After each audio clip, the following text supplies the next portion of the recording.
नमस्कार दोस्तों। आज हम बात करने वाले हैं चरक चिकित्सा के बहुत ही इम्पोर्टेंट अध्याय के बारे में, जो कि है कुष्ठ चिकित्सीयम अध्याय। तो चलिए दोस्तों, स्टार्ट करते हैं। सबसे पहले हम इसकी निरुक्ति के बारे में बात करने वाले हैं, जो कि कुछ इस प्रकार से है। कृष्णाति सर्ववपुः इति कुष्ठम। जो यहाँ पर जो वपु जो शब्द यूज़ हुआ है वो किसके लिए है? वपु जो है वो पर्याय किसका है? देह, काय या फिर वपु जिसको बोल सकते हैं, मतलब कि जो अपना शरीर होता है उसके लिए वपु जो पर्याय है उसका यूज़ किया गया है यहाँ पर। तो इसका मतलब क्या है? जो शरीर की त्वचा को विकृत करे वह कुष्ठ है। मतलब कि ये एक स्किन डिसऑर्डर है। मतलब कि अपनी जो त्वचा है वो यहाँ पर प्रभावित होगी या फिर दूषित होगी। ठीक है दोस्तों, तो इसमें जो अपने शरीर की त्वचा है वो इसमें विकृति देखने को अपन को मिलेगी। इसके बारे में चरक जी क्या बोलते हैं? चरक जी बोलते हैं ये चीरकालीन रोग है। मतलब कि ये एक क्रोनिक डिसऑर्डर है, लंबे समय तक के चलने वाला ये रोग है। जो अपन ने जो श्रेष्ठ भाव में पढ़ा था, चरक का जो सूत्र स्थान पढ़ा था, जो कि 25वां अध्याय था, वहाँ पर अपन ने देखा था इसको क्या लिखा था? कुष्ठ दीर्घ रोगाणाम। कुष्ठ दीर्घ रोगाणाम मतलब कि लंबे समय तक के चलने वाली ये डिसीज़ है, दीर्घ काल तक के चलने वाली ये रोग है। सुश्रुत जी क्या बोलते हैं इसको? औपसर्गिक रोग। जो फैलने वाली जो डिसीज़ होती है जिसको अपन कॉन्टेजिनस डिसीजेज बोलते हैं, उसको औपसर्गिक रोग अपन इसको आयुर्वेद में बोलते हैं। तो कुष्ठ, ज्वर, नेत्र अभिषंत, इन सबको इनने औपसर्गिक रोग माना है, जिसमें से कि एक कुष्ठ भी है। ठीक है, सुश्रुत जी ने इसको औपसर्गिक रोग कहा है। इसके पर्याय में चलते हैं। इसके पर्याय क्या क्या माने हैं इसमें? जो सुश्रुत जी ने इसके पर्याय में माना है त्वग आमय। जो आमय जो अपन ने व्याधि के पर्याय में पढ़ा था आमय, तो यहाँ पर मेनली स्किन प्रभावित हो रही है, इसलिए कुष्ठ को क्या पर्याय दिया है? त्वग आमय। ठीक है दोस्तों, अपन ने इसकी निरुक्ति पढ़ ली है। इसके बाद अपन क्या पढ़ने वाले हैं? इसकी निदान को। मतलब कि ये क्या कारण से उत्पन्न हुआ, इसके कॉजेस क्या है, मतलब कि रोगी क्या क्या आहार विहार सेवन कर रहा है उसके कारण ये हो रहा है। तो देखो, सबसे पहला क्या है? विरोधी अन्न पानानी द्रव्य स्निग्ध गुरुवाणी च। मतलब कि विरोधी अन्नपान जो अपन ने देखे थे, जो 18 आहार विरुद्ध द्रव्य है वो अपन देखे थे। तो जैसे कि उसमें अपन ने एक बहुत कॉमनली जो सबको याद रहता है, दूध के साथ साथ मछली, जो कि वीर्य में विरुद्ध होती है। दूध जो होता है वो शीत होता है और जो मछली होती है वो उष्ण होती है। अगर अपन दोनों चीज़ें एक साथ खाएंगे तो वो विरुद्ध वीर्य वाली हो गई। तो ये विरोधी अन्न है। तो इसका सेवन, विरोधी अन्न का सेवन, द्रव पदार्थ का सेवन, स्निग्ध पदार्थ का सेवन, गुरु पदार्थ का सेवन, ये इसके निदान है, इसकी ये कॉजेस है। इसके छर्दी आदि के वेग को धारण करने से। छर्दी आदि के वेग को धारण करना मतलब कि जब पंचकर्म वगैरह करते हैं तब अपन उसके जो दोष है उसको शाखा से कोष्ठ में लेके आते हैं। उसके बाद में अपन उसको कफ उत्क्लेशक आहार विहार देते हैं। उसके बाद में अपन उसको छर्दन कराते हैं, मतलब वमन कराते हैं। अगर उसने जो वमन का वेग है उसको धारण कर लिया तो क्या होगा? जो दोष अपन ने शाखा से कोष्ठ में लाया वो वापस से शाखा में चले जाएंगे, तो उसको स्किन डिसऑर्डर होने के चांसेस रहेंगे। तो छर्दी के वेग को धारण जो करता है उसको भी कुष्ठ हो सकता है। उसके बाद भोजन के पश्चात अत्यधिक व्यायाम करना। मतलब कि क्या है? भोजन आपने कर लिया, उसके बाद में बहुत ज़्यादा व्यायाम करना, बहुत ज़्यादा रास्ता चलना या फिर पहाड़ चढ़ना, ये सब बिल्कुल नहीं करना है। ये इनके निदान में है। अतप का सेवन, आताप का सेवन मतलब कि धूप वगैरह का सेवन करना। जैसे कि अगर आप व्यायाम वगैरह कर रहे हो या फिर आतप का सेवन कर रहे हो, उष्ण पदार्थ का सेवन कर रहे हो, तो क्या होता है? आपके जो दोष है जो कोष्ठ में होते हैं वो शाखाओं में चले जाते हैं। तो यही एक कॉज है जिसके कारण जो स्किन डिसऑर्डर्स हो रहे हैं, मेनली यही। और अपन ने वहाँ पर भी पढ़ा था जो कि जो रीजंस थे जिसके कारण कोष्ठ से शाखा में जा रहे थे दोष, उसमें व्यायाम भी आता है, उष्ण पदार्थ का सेवन भी आता है। ये सब वहाँ पर भी कारण अपन को देखने मिल रहे थे। तो वही कारण यहाँ पर भी लिखे गए हैं। उष्ण पदार्थ का सेवन, उपवास, भोजन का कर्म विरुद्ध सेवन करना, मतलब कि उसमें जो बताया है कि पहले मधुर रस का सेवन करना चाहिए, फिर बाद में तिक्त कटु, ऐसी जो सीक्वेंस बताया उससे विरुद्ध कर्म का सेवन करना, तो इससे भी ये भी इसके निदान में आता है। इसके बाद जो है वो बहुत इम्पोर्टेंट है, धूप श्रम भय पश्चात शीतल जल से स्नान करना। मतलब कि बहुत बार ऐसा होता है ना कि अपन बाहर से आए और तुरंत अपन ने घर पे आके पानी पी लिया या फिर नहा लिया ठंडे ठंडे पानी से, तो ये भी इसके कॉजेस है। धूप श्रम मतलब क्या होता है? श्रम मतलब होता है कि आपने थोड़ा बहुत काम किया लेकिन आपको बहुत ज़्यादा थकावट हो रही है, तो वो हो जाएगा श्रम। क्लम मतलब क्या होगा? आपने बिल्कुल काम नहीं किया पर फिर भी आपको थकावट हो रही है, तो वो हो जाएगा क्लम। भय से पित्त का वो होता है, मतलब उष्णता बढ़ गई आपकी, उसके बाद आपने तुरंत शीतल जल से स्नान कर लिया तो एकदम टेम्परेचर में वेरिएशन आ गया, तो ये भी कुष्ठ के निदान में कारण बन सकता है। ठीक है दोस्तों, इसके बाद क्या है? अजीर्ण अध्यशन एवं पंचकर्म के अविधि प्रयोग। अजीर्ण अध्यशन, अजीर्ण जो होगा वो डाइजेशन से रिलेटेड है, अध्यशन भी डाइजेशन से रिलेटेड। तो देखो यहाँ पर डाइजेस्टिव जो सिम्टम है, अगर आप इन निदानों का सेवन कर रहे हैं तो भी आपको कुष्ठ हो सकता है। तो अजीर्ण में भोजन नहीं करना है, ना अध्यशन करना है, और जो पंचकर्म में जो विधि पूर्वक जो बताया गया है, आचार्यों ने जो बताया गया है, अगर वैसे विधि पूर्वक अगर आप नहीं करा रहे हो पंचकर्म, तो भी ये एक रीज़न बन सकता है कुष्ठ के होने का। ठीक है दोस्तों, इसके बाद जो है वो है विप्राण गुरुन घर्षयता पापम कर्वच कुर्वताम। जो सबसे इम्पोर्टेंट लाइन जो है ये है पापम कर्म च कुर्वताम। तो ये जो लाइन है ये 2 रोगों में आपको देखने को मिलेंगी, 2 रोगों के निदान में देखने को मिलेंगी। यहाँ पर तो अपन पढ़ ही रहे पापम कर्म च कुर्वताम, मतलब कि पाप आचरण पाप कर्म करने से, तो यहाँ पर कुष्ठ में तो आपको देखने को मिल ही रही है। उसके साथ साथ अपन को उदर रोग में भी मिलती है, ये निदान जो है ये उदर रोग का भी है। तो विप्राण मतलब जो ब्राह्मण लोग जो होते हैं उनको विप्राण बोला गया है। विप्राण गुरु धर्म से जो रिलेटेड है, इनमें इनका आदर सत्कार ना करना और पाप आचरण करना, ये सब भी कुष्ठ के कारण है। मतलब कि जब पुराने ज़माने में ऐसा मानते थे कि आपने अगर कुछ पाप कर्म वगैरह भी कर दिए और आपको अगर कुष्ठ हो गया तो वो नेक्स्ट आपका जन्म है उसमें भी वो कंटिन्यू रहेगा। तो इतना खतरनाक ये रोग है। ठीक है दोस्तों, तो इसके बाद क्या बताया है, इसमें जो रक्तचक्रमी के निदान है वो भी एज यूजुअल सेम है कुष्ठ के निदान के समान। तो रक्तचक्रमी के जो निदान है वो भी सेम है कुष्ठ के निदान के जैसे ही है, समान कुष्ठ के निदान के समान ही है। तो देखो जो श्लोक आया है यहाँ पर, जो लास्ट लाइन है उसमें क्या लिखा है, सामान्यम समुत्थानम, मतलब कि जो इसके जो निदान है उसके भी जो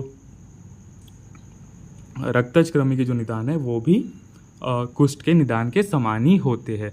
तो ऐसा बोल सकते हैं अपन कि जैसे कि रक्तचक्रमी है उसमें तो मेनली रक्त धातु दूषित हुई होगी, तो उसमें अपन रक्त का शोधन कराएंगे। तो यहाँ पर भी आपको जो रक्त के ऊपर ही चिकित्सा करनी है, मतलब कि रक्त का भी अपन शोधक औषध इसको दे सकते हैं, उससे भी आपको कुष्ठ में आराम मिलेगा। इसके बाद आगे चलते हैं, कुष्ठ के दोष और दूष्य, मतलब इसमें कौन कौन से दोष इन्वॉल्व है और कौन कौन सी दूष्य है, मतलब कि उस दोषों ने किन किन धातुओं को दूषित किया है वो अपन यहाँ पर देखने वाले हैं। तो जो चरक चिकित्सा में जो श्लोक आता है वो कुछ इस प्रकार से है, वातादयस्त्रयो दुष्टा त्वग रक्तम मासम अम्बुच दुष्यंती च कुष्ठानाम सप्तको द्रव्य संग्रह। यहाँ पर जो सबसे इम्पोर्टेंट चीज़ है वो लास्ट लाइन है, वो है सप्तको द्रव्य संग्रह। यहाँ पर क्या आ रहा है, सप्तको द्रव्य संग्रह। तो समझते हैं अपन इस श्लोक को पूरा, वातादयस्त्रयो दुष्टा, मतलब कि वातादि तीनों दोष दूषित हो रहे हैं यहाँ पर। ठीक है, वातादि तीनों दोष दूषित हो रहे हैं, वात पित्त और कफ। ठीक है, और उन दोषों ने 4 धातुओं को दूषित किया है, तो वो क्या क्या है, दुष्यंती सकुष्ठ दुष्टा त्वग रक्त मांस अम्बुच। त्वग एक त्वक, सेकंड रक्त, मांस और अंबु। अंबु मतलब क्या है? लसिका। ठीक है, तो क्या क्या दूषित हो गया यहाँ पर? त्वचा, मांस, रक्त और लसिका। ठीक है दोस्तों, 3 दोष है और 4 दूष्य है। और यहाँ पर आपको जो बहुत अच्छे से लाइन याद रखनी है, सप्तको द्रव्य संग्रह, सप्तको द्रव्य संग्रह मतलब कि 7 चीज़ों का यहाँ पर इन्वॉल्वमेंट है। तो अपन इसको कैसे याद रख सकते हैं कि जो कुष्ठ है ये दीर्घकालीन रोग है, मतलब कि लंबे समय तक के चलने वाला रोग है। तो आपको जो यहाँ पर जो द्रव औषधियाँ है उसको अपन को संग्रह करके रखना पड़ेगा। तो यहाँ पर लिखा है सप्तको द्रव्य संग्रह। ठीक है दोस्तों, इसके बाद कोई भी कुष्ठ एक दोषज नहीं होता, मतलब कि कोई भी कुष्ठ जो है वहाँ पर सिंगल दोष का इन्वॉल्वमेंट तो कभी नहीं होगा, वहाँ पर मल्टीपल दोषों का इन्वॉल्वमेंट होता है। वात, पित्त, वात, कफ ऐसे दोषों का इन्वॉल्वमेंट होता है। तो जो यहाँ पर जो चरक जी ने बताया है वो क्या है?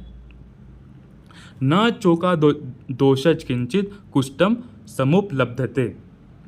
कोई भी कुष्ठ एक दोषज नहीं पाया जाता है। ठीक है दोस्तों, इसके बाद सुश्रुत ने कुष्ठ को सर्वप्रथम, मतलब कि सुश्रुत जी जो है वो इसमें सीक्वेंस बता रहे हैं कि सबसे पहले क्या दूषित होता है, फिर उसके बाद क्या दूषित होता है, उसके बाद क्या दूषित होता है। तो ये सीक्वेंस भी आपको अच्छे से याद रखनी है। ठीक है, तो सबसे पहले त्वचा दूषित होती है, त्वचा, फिर लसिका, फिर रक्त, फिर उसके बाद मांस। ये क्रम से दूषित होते हैं, ऐसा नहीं कि साथ साथ दूषित हो रहे हैं। तो सबसे पहले क्या होगी? त्वचा, सेकंड नंबर पे लसिका, थर्ड नंबर पे रक्त और फोर्थ नंबर पे मांस। तो ऐसे अपन को इसको याद रखना है कि जो सर्जरी करेंगे, जो सुश्रुत जी जो है अपने सर्जन है, तो वो सर्जरी सीक्वेंस से ही करेंगे। सबसे पहले वो एनेस्थीसिया देंगे, उसके बाद में वो मार्किंग करेंगे, उसके बाद में वो कट लगाएंगे, फिर उसके बाद में सीविंग करेंगे, मतलब कि जो भी उनको करना है वो करेंगे। तो वो सीक्वेंस से ही पूरी सर्जरी चलेगी। तो जो सीक्वेंस बताया कुष्ठ में सर्वप्रथम दोषों का, वो सुश्रुत जी ने ही बताया है, जो कि सबसे पहले त्वचा, लसिका, रक्त और मांस। ठीक है, ये क्रम से दूषित होंगे। इसके बाद आते हैं इसके पूर्व रूप पे। पूर्व रूप देखो दोस्तों बहुत इंपॉर्टेंट है यहाँ पर। और जो सबसे पहला जो पूर्व रूप है वो है त्वचा पर स्पर्श से ज्ञान का न होना, मतलब कि लॉस ऑफ सेंसेशन। मतलब कि उसको किसी ने टच वगैरह कोई फीलिंग ही नहीं आएगी, क्योंकि उसका नर्वस सिस्टम जो नर्व सेल है वहाँ पर डैमेज हो जाएगी। डैमेज तो नहीं बोल सकते, उन्हें वर्क करना, फंक्शनिंग बंद कर देगी। तो स्पर्श ज्ञानत्वम, स्पर्श अज्ञातत्वम, स्पर्श का ज्ञान न होना। ठीक है, उसके बाद क्या है? अतिस्वेदम न वा, या तो बहुत पसीना आएगा, पसीने का अधिक आना, अथवा पसीने का न आना। तो या तो बहुत ज़्यादा पसीना आएगा उसको, या तो बिल्कुल नहीं आएगा। त्वचा में विवर्णता, त्वचा में विवर्णता तो देखने मिलेगी, क्योंकि स्किन डिसऑर्डर है। तो बाहर से जो उसको अपन कार्डियल साइल जिसको बोल सकते हैं, आप देख के पहचान सकते हो कि भाई इसको स्किन डिसऑर्डर है, वो उसको त्वचा से विवर्णता तो आपको देखने को मिलेगी उसके पूर्व रूप में। कठोर, बाहर से हार्ड होगा वो, मतलब कि टच करने पे आपको फीलिंग आएगी, हाँ भाई थोड़ा सा हार्ड लग रहा है। लोमहर्ष, लोमहर्ष भी बहुत इंपॉर्टेंट है यहाँ पर। पूर्व रूप में अपन को यहाँ पर लोमहर्ष देखने को मिल रहा है, मतलब कि रोंगटे उसके खड़े होंगे। और सतत लोमहर्ष कहाँ है? सतत लोमहर्ष उन्माद में है। सतत लोमहर्ष आता है उन्माद में, यहाँ पर लोमहर्ष आ रहा है। कंडू मतलब खुजली देखने को मिलेगी, खुजाएगा वो उस जगह पर पूर्व रूप में। तोद, तोद मतलब सुई चुभ होने जैसी पीड़ा, सुई चुभ होने जैसी पीड़ा भी होगी। श्रम और क्लम भी होगा उसको। देखो श्रम मतलब कि थोड़ी बहुत उसने मेहनत की, उसके बाद उसको बहुत ज़्यादा थकावट हुई, जितनी होनी थी उससे ज़्यादा थकावट। और क्लम क्या होता है? बिना मेहनत किए ही उसको थकावट हो रही है, बिना कुछ काम किए ही उसको थकावट हो रही है। तो श्रम के साथ साथ क्लम भी है। उसके बाद क्या है? व्रण, व्रण का अधिक होना। देखो यहाँ पर लिखा है, देखो आपने रोमांच पढ़ लिया, खुजली पढ़ लिया, तोंद पढ़ लिया, उसके बाद श्रम, क्लम, व्रण का होना, व्रण का अत्यधिक होना। व्रण बहुत ज़्यादा होगा और उसको वहाँ पर वेदना भी होगी। व्रण बहुत ज़्यादा होगा और उसके साथ साथ वेदना भी होगी। और व्रण का शीघ्र ही उत्पन्न होना। ठीक है, व्रण का शीघ्र ही उत्पन्न होना। चिकित्सा करने पर भी अधिक काल तक बना रहता है। तो मैंने आपको बताया ये चिरकालीन रोग है, क्रोनिक डिसऑर्डर है, तो ये लंबे समय तक के बना रहेगा चिकित्सा करने पर भी। ठीक है दोस्तों, और शून्यता वगैरह भी होगी। ठीक है, इसके बाद आगे चलते हैं अपन। कुष्ठ के भेद, तो चरक जी है उनने 7 महाकुष्ठ व 11 क्षुद्र कुष्ठ बताए, और सुश्रुत जी है वो भी कुछ ऐसा ही बताते हैं, 7 महाकुष्ठ और 11 क्षुद्र कुष्ठ। लेकिन जो चरक जी है वहाँ पर वो असंख्य भेद भी बताते हैं। कुष्ठ के असंख्य भेद किसने माने हैं? चरक जी ने माने हैं कुष्ठ के असंख्य भेद। ठीक है, तो 7 महाकुष्ठ और 11 क्षुद्र कुष्ठ। इसके बाद आगे चलते हैं। इसके बाद जो ये जो कुष्ठ है इसकी अपन को डिटेल्स को बहुत अच्छे से याद रखना है। मैंने आगे इसको समझाने के लिए और बहुत अच्छे अच्छे चार्ट्स बनाए हैं, तो अपन इसको और अच्छी तरीके से समझ सकते हैं। तो सबसे पहले जो आता है वो क्षुद्र कुष्ठ में आता है कपाल। कपाल जो है वो मेनली वात दोष का इन्वॉल्वमेंट है। हालांकि जो कुष्ठ होता है वो तो त्रिदोषज ही है, लेकिन मेनली यहाँ पर वात दोष का इन्वॉल्वमेंट हो रहा है। कपाल में वातज है। तो देखते हैं इसके सामान्य वर्ण कैसा दिखेगा अपन को। इसमें कृष्ण अरुण कपालाभम। कृष्ण जो वात का कलर क्या होता है? कृष्ण, और अरुण। तो इसमें जो होता है कपालाभम जो लिखा है वो किसके लिए लिखा है? मिट्टी के छोटा सा टुकड़ा, जो मिट्टी का जो घड़ा होता है उसका मान लो एक घड़े का टुकड़ा जैसा जिस प्रकार से दिखता है, थोड़ा सा अरुण रंग का, थोड़ा सा काले रंग का, वैसे टाइप का अपन को दिखेगा ये। और इसका जो लक्षण है वो क्या है? रूक्ष, तनु, विषम और तोद बहुलम। तोद मतलब सुई चुभोने जैसी पीड़ा इसमें बहुत ज़्यादा होगी। रूक्षता भी होगी, तनुता, ये तो देखो वात की लक्षण है। रूक्ष, तनु, विषम, विषम भी गति वात की ही होती है। ठीक है, और तोद बहुला यहाँ पर बहुत इंपॉर्टेंट टर्म है, वहाँ पर सुई चुभोने जैसी पीड़ा आपको होगी। तो देखो मैंने जो कपाल का बनाया हुआ है, ये कपाल कवेलू जिसको बोलते हैं अपन। ठीक है, कपाल कवेलू, तो ये कौन से रंग का दिख रहा है आपको? अरुण कृष्ण, थोड़ा वैसा टाइप का दिख रहा है। और ये देखो जो स्किन वाला जो डायग्राम लगाया मैंने, जो डिसऑर्डर वाला डायग्राम लगाया, बाहर से थोड़ा डार्किश लग रहा है, डार्किश रेडिश, और अंदर से थोड़ा वाइटिश लग रहा है। तो ये है कपाल। ठीक है दोस्तों, इसके बाद में अपन चलते हैं औदुंबर पे। औदुंबर जो है वो मेनली पित्तज दोष के कारण होगा। ठीक है, वहाँ पर पित्त दोष का इन्वॉल्वमेंट है। औदुंबर फलाभासम, तो यहाँ पर औदुंबर के फल के आभा वाला है। औदुंबर के फल के आभा वाला है, औदुंबर फल आभासम। इसमें अपन को क्या क्या देखने मिलेंगे? लक्षण जो है यहाँ पर है दाह कंडू रुजा, दाह कंडू रुजा और लोम पिंजरम। यहाँ पर जो सबसे इंपॉर्टेंट चीज़ जो है, जैसे पिछले वाले में अपन ने पढ़ा था तोद बहुलम, यहाँ पर लोम पिंजरम। लोम पिंजरम इसका मतलब क्या होता है? लोमों का पीले वर्ण का होना, मतलब कि जो आपके जो हेयर्स जो लोम होंगे वो पीले वर्ण के होंगे, तो लोम पिंजरम यहाँ पर वर्ड आ जाता है। तो औदुंबर कैसा दिखता है दोस्तों? दिखाता हूँ मैं आपको। औदुंबर जो स्किन डिसऑर्डर होगा और उसको अपन ने औदुंबर के फल से कंपेयर किया है, तो दिखाता हूँ मैं आपको। देखो ये देख रहा हूँ, ये औदुंबर है, औदुंबर, और ये औदुंबर के फल है। तो इससे अपन को यहाँ से मेमोरी बन जाएगी कि ये औदुंबर है। इसके बाद जो है ये मंडल, जो मंडल है नाम से समझ में आ रहा है इसके कि इसमें मंडल या फिर जो रिंग होगी, इसमें गोल गोल सा दिखेगा अपन को। तो इसमें मेनली कफ दोष का इन्वॉल्वमेंट है। मंडल व्रत, मंडल वत आपको यहाँ पर दिखेगा। सामान्य वर्ण इसका कैसा है? मंडल वत। इसके बाद में इसके लक्षण में चलते हैं। इसके लक्षण कैसे कैसे आपको दिखेंगे? तो जबकि ये कफज है, कफज में आपको श्वेत वर्ण का दिखेगा। श्वेत वर्ण तो कफ का होता ही है, श्वेत वर्ण होता ही है। स्थिर होगा, तो कफ का जो लक्षण है वो स्थिरता तो है ही। ठीक है, स्निग्धता भी है इसमें। ठीक है, और जो सबसे इम्पॉर्टेंट है, जैसे कि अपन सब में पढ़ रहे हैं, यहाँ पर तोद था, यहाँ पर लोम पिंजरम, यहाँ पर जो आपको याद रखना है वो क्या है? जो उठा हुआ होता है वो उभरा हुआ होता है, जो किनारे होती है उसकी वो उभरी हुई होती है।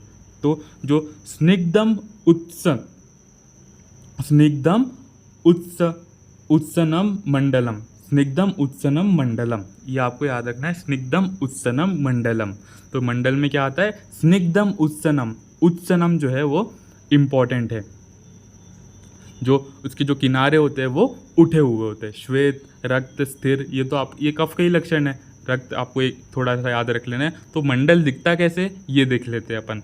तो देख लो, ये मंडल है, तो मैंने बताया था ये श्वेत, थोड़ा सा श्वेत टाइप का दिख रहा है, थोड़ा सा रक्त टाइप का दिख रहा है, थोड़ा सा रेडिश दिख रहा है, थोड़ा सा वाइटिश दिख रहा है। मंडल के आकार का है, थोड़ा गोल सा दिख रहा है, मंडल के आकार का है। इसके बाद जो इसके जो किनारे हैं वो उठे हुए हैं, तो स्निग्धम उत्सनम मंडलम इसके लिए यूज किया गया है। इसके बाद ऋषजीव, ऋषजीव, ऋष किसको बोलते हैं अपन, भालू, भालू के जीव के टेक्सचर वाला अपन को ये दिखेगा। तो इसमें मेनली कौन से दोष का इन्वॉल्वमेंट है, वात और पित्त दोष का इन्वॉल्वमेंट है। यहाँ पर वात और पित्त दोष का इन्वॉल्वमेंट है। ऋषजीव जीवा संस्थान, ऋष्य जीवा संस्थान इसके लिए सामान्य वर्ण इसके लिए यूज़ किया गया है। तो जो भालू की जो जीव होती है उसका टेक्सचर कैसा होता है, ये देखो इसके लक्षण में लिखा है। कर्कश, कर्कश मतलब रफिश होगा, रफिश होगा। इसको ऐसे याद रख सकते हैं कि भालू है भाई, वो थोड़ी ना टंग क्लीनर का वगैरह, ब्रश का वगैरह यूज़ करेगा, तो उसकी जो जीव होगी उसका जो टेक्सचर होगा वो कर्कश सा होगा। रक्त पर्यंतमंदम, रक्त पर्यंतमंदम श्यावम, ठीक है। तो इसकी जो बॉर्डर्स रहेगी, इसकी जो बॉर्डर्स रहेगी वो रेड कलर की रहेगी और अंदर से जो रहेगा वो ब्लैक कलर का रहेगा। जो बाहर से कौन सा कलर का रहेगा, रक्त वर्ण का रहेगा, और अंदर से श्याव वर्ण का, श्याव दैट इज ब्लैक कलर का रहेगा, ब्लैकिश रहेगा। ब्लैक जो है वो आपको पता है वात का लक्षण है। श्यावम, देखो क्या लिखा है, श्यावम स, अंदर से श्याव वर्ण का होगा, और इसमें वेदना बहुत ज़्यादा होगी। वेदना इसमें आपको लिखा है यहाँ पर लक्षण में, वेदना, ठीक है। तो ऋषजीव कैसा दिखता है, ये देखो, ये जो है ये ऋषजीव है। तो इसकी आपको जीव देखने को मिल रही है यहाँ पर, जो भालू की जीव है। यहाँ पर देखो, बाहर से आपको रेडिश दिख रहा है और अंदर से ब्लैकिश दिख रहा है, बाहर से रेड दिख रहा है और अंदर से ब्लैकिश दिख रहा है। और ये ऋषजीव का जो स्किन जिससे अपन रिलेट कर सकते हैं, ये स्किन आप देख सकते हैं, ऐसा कुछ ऋषजीव दिखेगा, मतलब कि बहुत ज़्यादा खुरदुरा खुरदुरा सा रहेगा, वहाँ पर कर्कशता रहेगी वहाँ पर, है ना। तो ये है ऋषजीव। इसके बाद अपन आगे चलते हैं। आगे क्या पढ़ना है अपन को, सिद्म। सिद्म में मेनली वात और कफ दोष का इन्वॉल्वमेंट है। सिद्म में क्या है, वात और कफ दोष का। सिद्म को काय से रिलेट किया है यहाँ पर, सामान्य वर्ण क्या बताया इसका, अलाबु पुष्प वर्ण का। अलाबु पुष्प, अलाबु किसके लिए यूज करते हैं अपन, लौकी के लिए। लौकी का जैसा पुष्प दिखेगा अपन को, वैसा ही अपन को सिद्म में जो स्किन का टेक्सचर देखने को मिलेगा। तो देखते हैं इसका लक्षण क्या लिखा है। इसके लक्षण में लिखा है, श्वेतम ताम्रम तनु च यद रजो घृष्टम विमुच्यति। श्वेत वर्ण का, थोड़ा सा वाइटिश, ताम्र वर्ण का, तनु, देखो वात का लक्षण आ गया, तनु च। ये सबसे जो इंपॉर्टेंट चीज़ है यहाँ पर ये है, यद रजो घृष्टम। यद रजो मतलब कि रज किसके लिए यूज़ किया है यहाँ पर, धूल के लिए। धूल के लिए रज वर्ण का यूज़ किया है, यद रजो घृष्टम, ठीक है। तो यद रजो घृष्टम जो है, रज मतलब कि जब आप उसको रब करोगे तो वहाँ से धूल जैसा कुछ गिरेगा, ठीक है। तो सिद्म मैं आपको दिखा देता हूँ, ये रहा सिद्म। ये लास्ट सबसे लास्ट इमेज में देख सकते हैं यहाँ पर सिद्म दिख रहा है आपको। तो थोड़ा सा वाइटिश दिख रहा है, श्वेत ताम्र वर्ण का दिख रहा है, और जो फोटो दिख रही है यहाँ पर ये लौकी के फूल की है। तो श्वेत तो दिख रही है, लेकिन आप इसका टेक्सचर देखिए, थोड़ा सा रूक्ष सा है, थोड़ा सा ड्राई सा है। अगर आप इसको रब करते हो, रब करने पे इसमें से धूल जैसा कुछ गिरेगा, ठीक है। तो ये यद रजो घृष्टम विमुच्यति, ये आपको याद रखना है यहाँ पे सिद्म में। इसके बाद में पुंडरिक। पुंडरिक में मेनली पित्त और कफ दोष का इन्वॉल्वमेंट होता है। पुंडरीक में पित्त और कफ दोष का इन्वॉल्वमेंट होता है। और यहाँ पर क्या लिखा है सामान्य वर्ण में, पुंडरीक कदम ओदपलम। तो ये पुंडरीक जो है वो कमल का जो फूल है उससे रिलेट करके बताया है। तो इसके जो लक्षण है वो क्या है, श्वेतम रक्त पर्यंतम पुंडरीक ओदपलम सदाह। तो यहाँ पर आपको दाह वर्ड याद रखना है, दाह इसमें वर्ड आया क्योंकि यहाँ पर पित्त दोष का इन्वॉल्वमेंट है, पुंडरीक में पित्त और कफ दोष का इन्वॉल्वमेंट है, तो ये दाह युक्त होगा। आपने कमल का पुष्प तो देखा ही होगा, तो आपने देखा होगा, आपने अगर अच्छे से देखा होगा तो बीच में से थोड़ा सा वो वाइटिश टाइप का भी होता है। तो बाहर से आपको रक्त वर्ण का तो दिख रहा है, लेकिन थोड़ा सा अंदर से देखो, मैं कमल का पुष्प भी दिखा देता हूँ। ये कमल का तो प्रॉपर पुष्प नहीं है, लेकिन फिर भी आप रिलेट कर सकते हो। तो पुंडरीक जो है यहाँ पर आप देख सकते हो, जो आउटर जो लाइनिंग है इसकी, ये बहुत ज़्यादा रेडिश है और अंदर थोड़ा वाइटिश है। तो बाहर से जो है ये रेड बॉर्डर है इसकी और अंदर से वाइट बॉर्डर्स है। तो ये देखो पुंडरीक जो है यहाँ पर श्वेत रक्त पर्यंतम यहाँ पर वर्ड आया है और सदाह आपको याद रखना है यहाँ पर। इसके बाद काकणक जो है यहाँ पर अपन काकणक किसको बोलते हैं, काकणक अपन बोलते हैं गुंजा या फिर रत्ती को अपन काकणक बोलते हैं। ये मेनली त्रिदोषज है, मतलब कि यहाँ पर तीनों दोषों का इन्वॉल्वमेंट है काकणक के वर्ण का। ठीक है, ये असाध्य क्यों है ये अपन ऐसे जान सकते हैं, इसमें बहुत ज़्यादा तीव्र वेदना भी होती है, बहुत ज़्यादा तीव्र वेदना आपको यहाँ पर याद रखना है काकणक में। अपाकम, यहाँ पर इसका पाक नहीं हो रहा है इसलिए ये बहुत ज़्यादा असाध्य है। पाक नहीं हो रहा है इसीलिए असाध्य है, क्योंकि अगर पाक होता तो अपन इसको कट करके अपन यहाँ पर इसकी चिकित्सा कर लेते, लेकिन यहाँ पर पाक ही नहीं हो रहा तो अपन कैसे इसकी चिकित्सा करेंगे, इसलिए ये अपाकम यहाँ पर शब्द यूज हुआ है। यहाँ पर अपाकम और तीव्र वेदना काकणक के लिए यूज हुई है। काकणक ये रहा, ये जो बीच वाला जो पिक्चर दिख रहा है ये काकणक का है।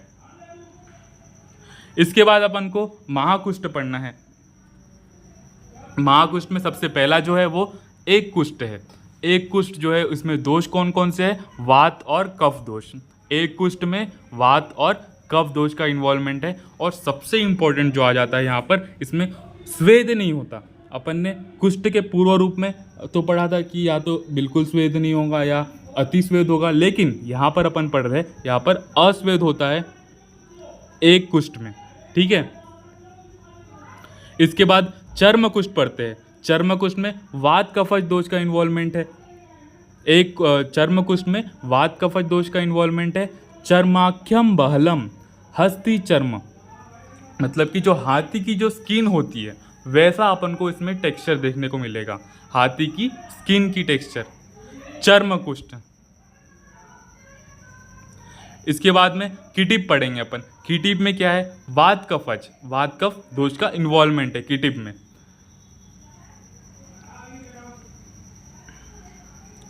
तो कीटिप जो है यहाँ पर अपन को वात कफ दोष का इन्वॉल्वमेंट देखने को मिलेगा। श्यावम, यहाँ पर जो स्पर्श देखने को मिलेगा अपन को पारुष्य, मतलब कि बहुत खुरदुरा सा स्पर्श, मतलब कि पारुष्यता रहेगी उसमें। कीटिप यहाँ पर जो अपन इसको मॉडर्न से रिलेट कर सकते हैं वो सेरोसिस जो होता है उससे रिलेट करते हैं, सोरेसिस से अपन यहाँ पर रिलेट करते हैं। विपादिका, विपादिका को विचर्चिका भी बोलते हैं, सॉरी विपादिका जो है यहाँ पर वात कफ दोष का इन्वॉल्वमेंट है। और विपादिका में आपको याद रखना है पाणिपाद में स्फुटन, पाणिपाद में स्फुटनता विपादिका में अपन को देखने को मिलेगी। अल्सक, अल्सक जो है यहाँ पे वात और कफ दोष का इन्वॉल्वमेंट है। यहाँ पर कंडू, और जो याद रखना है वो है गंडोर अल्सक, गंडोर्क अल्सक। यहाँ पर आपको याद रखना है गंडोर्क अल्सक वर्ड टर्मिनोलॉजी इसके लिए यूज हुई है। दद्रु जो है वो मेनली पित्त कफज दोष है। दद्रु क्या है, पित्त कफज। और यहाँ पर कंडू के साथ साथ पीड़िकम आपको याद रखना है, कंडू राग स पीड़िकम। कंडू, राक्ष, पीडिकम आपको याद रखना है। चर्मदल, चर्मदल में क्या है?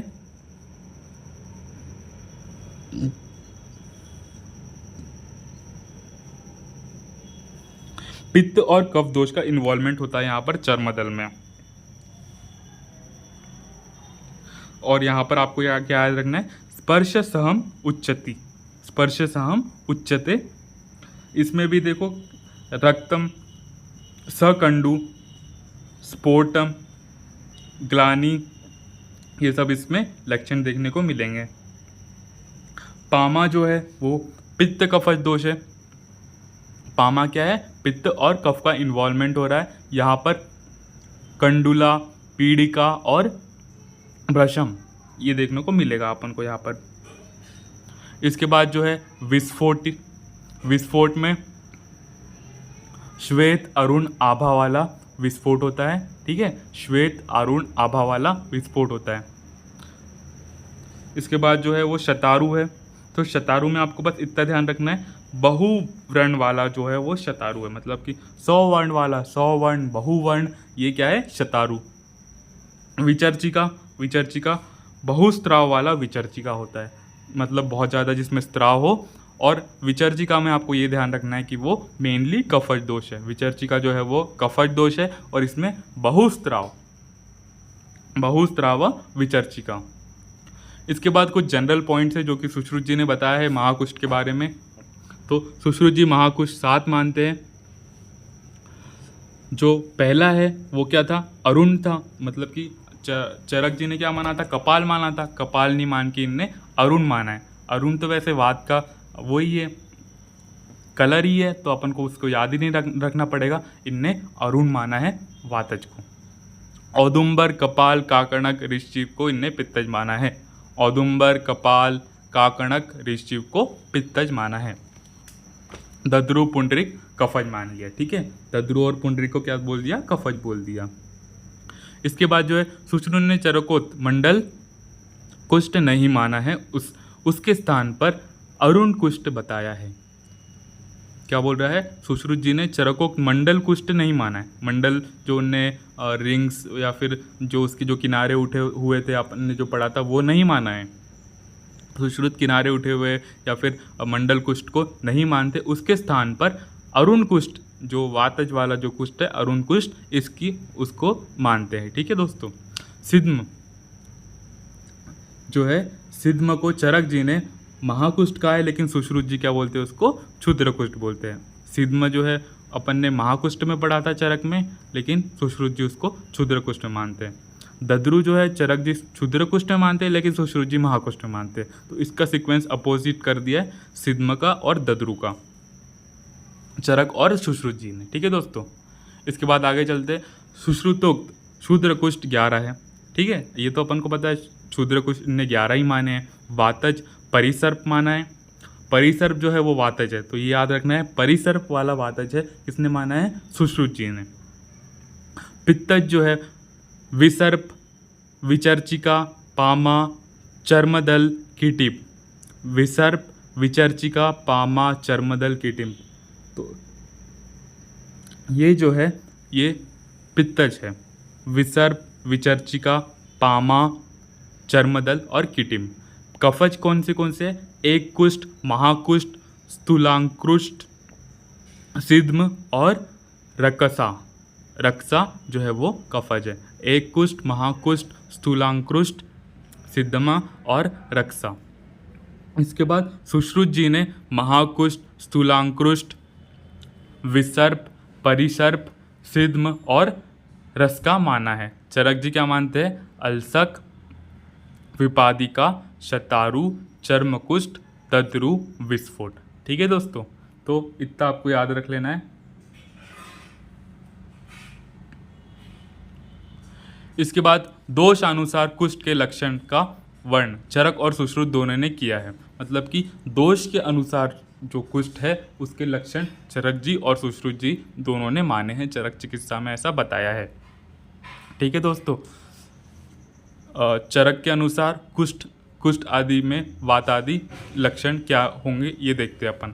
वात में क्या देखने को मिलेगा?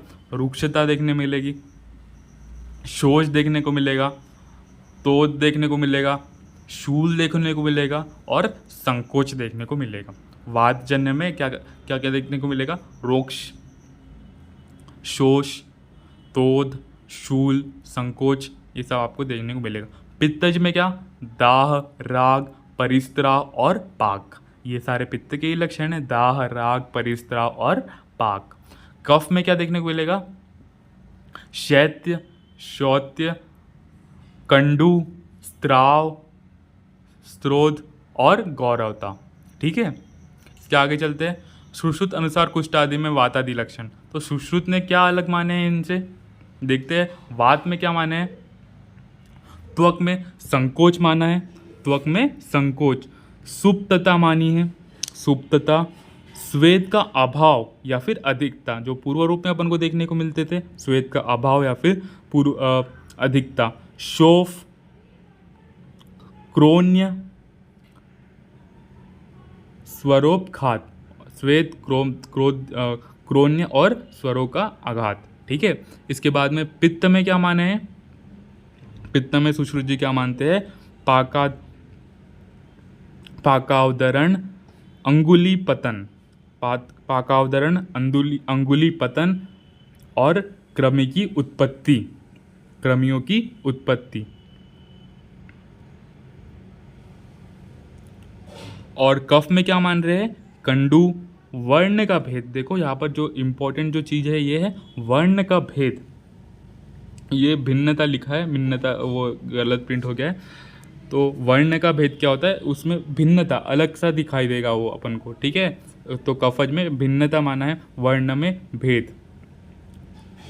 शोफ, स्त्राव, गौरवता। ठीक है, इसके बाद साध्यता असाध्यता में चलते हैं। तो अपन को तो पता ही है, जो एक दोषज होगा वो साध्य होगा, जो दो दोष के कारण होगा द्विदोषज होगा वो कृष्ण साध्य होगा, और सर्वदोषज मतलब कि सारे दोषों का इन्वॉल्वमेंट हो गया तो वो असाध्य हो जाएगा। इसके बाद सुश्रुत जी ने क्या माना है? सुश्रुत जी ने काकणक, पुंडरीक व आदि बलकृत कुष्ठ असाध्य माने हैं। तो काकणक, पुंडरीक और आदि बलप्रद कुष्ठ असाध्य सुश्रुत जी ने माने। चरक जी क्या मानते हैं? काकणक जो कुष्ठ है वो असाध्य है। चरक जी ओनली काकणक कुष्ठ को असाध्य मान रहे हैं, सुश्रुत जी काकणक, पुंडरीक, आदि बलप्रद प्रवृत्त कुष्ठ असाध्य, मतलब कि जो बहुत लंबे समय से हो रहा है और बहुत बलवान है वो कुष्ठ है, क्या है? असाध्य है, ऐसा सुश्रुत जी मानते हैं। ठीक है दोस्तों, आज के लिए इतना ही। नेक्स्ट लेक्चर में अपन स्टार्ट करेंगे कुष्ठ का चिकित्सा सूत्र। आज के लिए इतना ही, धन्यवाद।